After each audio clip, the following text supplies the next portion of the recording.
They said the year began with promise. Across much of Europe, the barns were full, stones sealed tight, grain stacked high enough to dull the echo of winter. For a moment, it seemed the continent had outrun hunger itself. In England's villages, granaries that had taken months to fill finally stood heavy with stored grain. Families stepped into the day knowing there would be bread on the table and fodder for the livestock. Not abundance, but enough. After years of seasons that demanded caution, the fields had given just enough stability for people to breathe without fear of an empty winter. But just beyond those barns, beyond the stillness of early spring, a different season gathered its breath. The rains came first. Not soft showers, but long, unbroken curtains of water that blurred the horizon and softened the earth until it swallowed footprints whole. Fields that should have bristled with young crops turned to mud-black mirrors. Wagons sank. Plow teams strained. Seed vanished beneath standing pools so wide and so deep that even the birds avoided them. And then the cold returned. Not the sharp winter cold, but something slower, heavier, carried on winds that arrived weeks too early and stayed months too long. The warmth that had filled Europe's granaries slipped away, replaced by a chill that bent wheat heads before they had a chance to form. By midsummer, the grain meant for harvest lay rotting in the fields. By autumn, the livestock had begun to thin. And by the first frost, the same families who once slept beside walls filled with stored food now turned to those barns in silence, counting sacks that could no longer carry them through the year.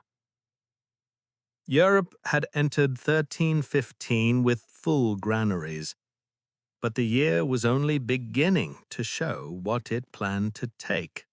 For all the kingdoms and borders that divided medieval Europe, one truth crossed them all.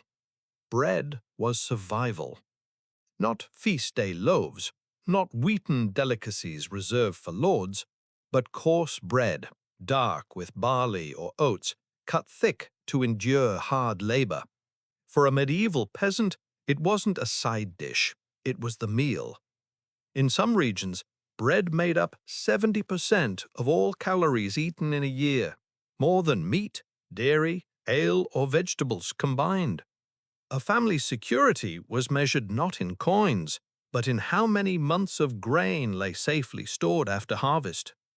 And because grain meant survival, everything revolved around it. The rhythm of planting and reaping, the taxes owed to the Lord, the tithes owed to the church, the labor demanded on the manorial fields. A man's freedom, or lack thereof, was written every year in what those fields produced. Even ale, the drink consumed by children and elders alike, existed because grain existed. It was liquid bread, safer than water, and brewed daily in homes where fires never truly cooled. So when the rains of 1315 turned the soil into mire, the consequences were not simply agricultural, they were existential. Every ruined field meant fewer loaves. Every failure of barley meant ale brewed thinner, weaker, and eventually not brewed at all. Europe was not just losing crops, it was losing the foundation on which ordinary life stood. Chroniclers preserved the year in brief lines of ink. Excessive rains, they wrote, fields drowned, impossible to bring in the harvest. But those lines do not capture what people felt on the ground. Villagers watched as rivers swelled beyond their banks, carrying away fences, livestock, and newly planted seed. Roads softened until carts sunk axle-deep. Travelers spoke of weeks without sunlight, of skies that hung so low they felt like a second ceiling. In some places, the rain fell for nearly 150 days. It washed away the thin topsoil peasants had labored years to build. The drainage ditches carved by hand could not keep up. Even the grain that did sprout often sprouted weak, thin, and pale, a harvest in name only. Worse still was the timing. The medieval agricultural calendar was precise. Miss a planting window by a week, and a family might go hungry. Miss it by a month, and entire regions starved. When the rains continued into summer, it became clear that the kingdom was losing more than crops. It was losing the year. Bread prices doubled, then tripled, then climbed higher still. Peasants sold tools, livestock, even the clothes they needed for winter. Some begged at the doors of monasteries, others wandered the roads seeking work that did not exist. Those who lived near marshlands dug for roots, those near forests gathered anything they could chew. Herbal accounts from the period mention tree bark grated into porridge, the kind of food eaten only when there is no other choice. Europe had known hard years before, but nothing like this, a hunger that grew not from lack of labor, but from the weight of the sky itself. The historical records become darker as the famine deepened. In normal times, a horse was not food. It was labor, transportation, status. Its strength plowed the fields that fed the village. Its hide became tack and clothing. Its loss was a disaster.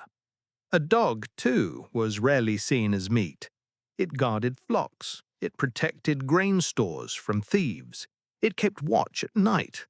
But hunger rewrites rules.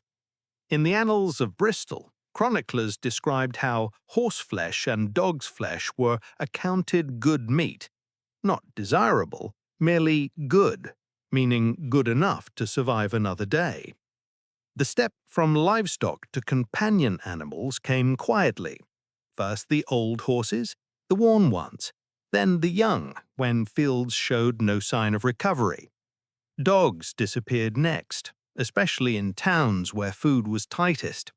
Historians estimate that in some regions, 20% of the population died during the famine.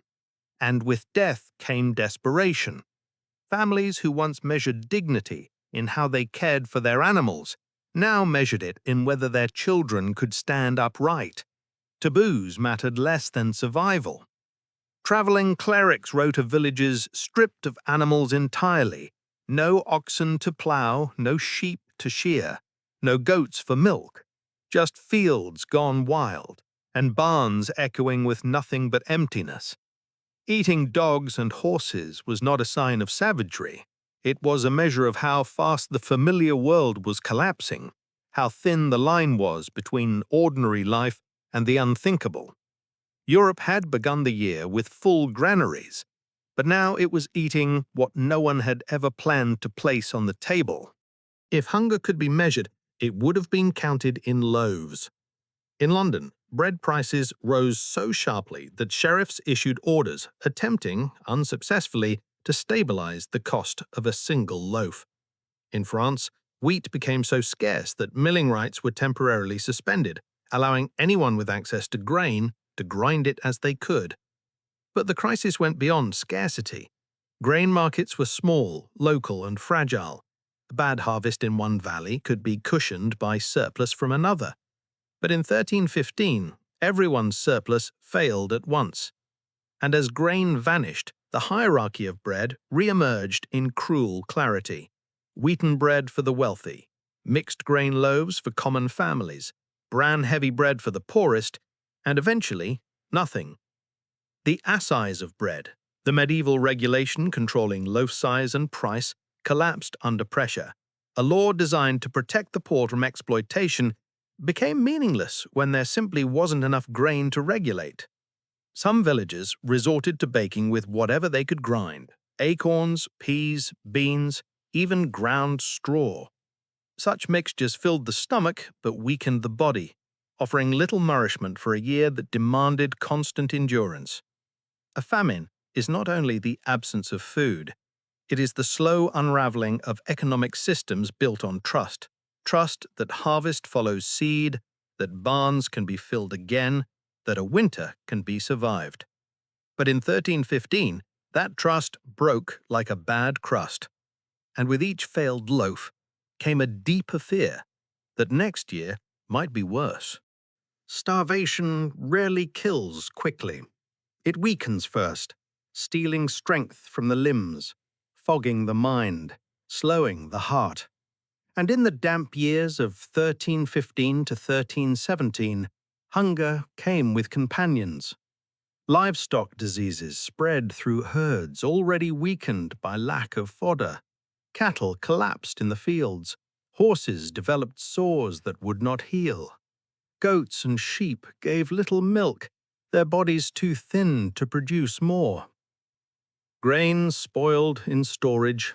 Moisture seeped through stone walls, turning stored oats sour and barley mold-flecked. Families who tried to salvage what remained often fell ill from eating it. Chroniclers mention swollen bellies, brittle hair, skin that tore easily. These were signs not merely of hunger, but of nutritional collapse, the moment when the body begins consuming itself. In monasteries, monks recorded funerals that filled entire weeks. In towns, gravediggers complained of soils too wet to dig. Church bells rang so often that some villages stopped ringing them at all. And woven through every account is the same quiet detail. People grew older faster. Children slumped into the posture of the aged. Adults lost teeth, hair, and muscle in months. The elderly faded almost without notice. Famine changes landscapes, but it also changes faces. When spring finally arrived in 1317, Europe emerged thinner, not only in body, but in spirit, a continent exhausted before it even knew what the next decade would bring. When the rains finally weakened and the soil began to firm again, Europe drew a breath it had held for 2 brutal years. But the continent that emerged was not the same. The famine had reshaped everything: population, labor, trade, health. Survivors carried bodies weakened by malnutrition and immune systems worn thin by infection and cold. Historians now believe that this weakened Europe, already scarred, played a role in what came next. In 1346, just 30 years after the famine ended, the Black Death reached Europe's shores. Within a decade, it would kill 1/3 to 1/2 of the entire population. No one in 1317 could have foreseen it. But in their weakened state, villages struggled to resist even common illnesses. Trade routes, disrupted by famine, had shifted patterns of movement. Labor shortages had pushed people into crowded towns where disease would later thrive. And with fewer animals available after the famine, grain cultivation changed too. Fields went untended, land reverted to brush. Rodent populations grew, especially rats, the silent carriers of plague. The famine did not cause the Black Death, but it carved the channels through which it would flow. It trained Europe in fear, how to watch neighbors waste away, how to bury the familiar, how to survive when normal life dissolves. When the plague arrived decades later, the memory of 1315 had not disappeared. It lingered in the stories families told, in the habits they kept, in the quiet understanding that food could vanish and death could return without warning. The Great Famine was not the end. It was the prelude. When historians look back on 1315, they see statistics, harvest failures, price records, mortality estimates. But those numbers cannot show what the famine truly was. It was the silence inside empty barns, the weight of a loaf cut thinner each day, the moment a family decided which animal would be the last to go, not for work, but for food. Europe entered that year with full granaries. It ended it eating what no one had imagined placing on the table. Yet in that collapse lies a truth often overlooked. People endured, not because they were strong, but because they had no other choice.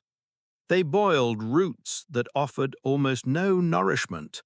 They ground bark into flour. They crossed fields that had once fed them and found only mud. And still they waited for the next season, hoping that the sky might finally show mercy. The famine is remembered for hunger, but it should also be remembered for survival, the quiet, stubborn kind that takes no pride but refuses to disappear. We often imagine medieval life as distant, foreign, impossible to relate to. But hunger has a way of making every age familiar. A man counting sacks in a barn 600 years ago felt the same fear we would feel today if our cupboards stood empty. The Great Famine did not just reshape Europe, it revealed how close ordinary life always sits to the edge. And in 1315, that edge became the place where a continent learnt, painfully, just how fragile a full granary can be.